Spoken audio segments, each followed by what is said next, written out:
Yeah, magandang gabi sa inyo mga tropang kalapatids. Check lang muna tayo ng mga ibon natin galing sa Santa Cruz, Ilocos. Yan, so okay naman na sila. Yan. Nagre-recover. So naka-recover naman na, so conditioning na lang talaga natin ulit sila. Yan. 261. So yung black check natin ito, tsaka yung red check natin. Yan, naka-recover na sa sakit yan, mamara ako na. Yan, so patatabayin na lang natin yan. Sana itong Friday makasampa na to, re-entry na lang natin.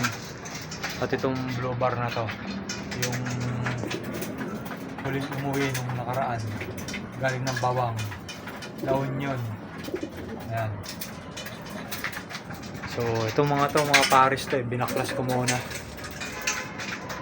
kasi ko na to para sa south, i-training ko na to. Ayan, puro mga hen.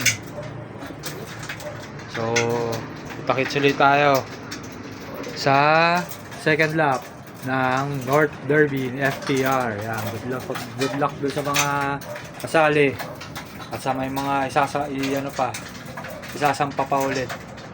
Yan, magtamasa tayo ulit lahat. Sana bawi-bawi tayo sa next lap. Yung mga hindi nakapagpaklak. Ako, dalawa hindi nagplak sa akin. Itong dalawang to. Pero umuwi naman sila. Yan, cut off nga lang. Yan, magandang gabi ulit sa inyong lahat.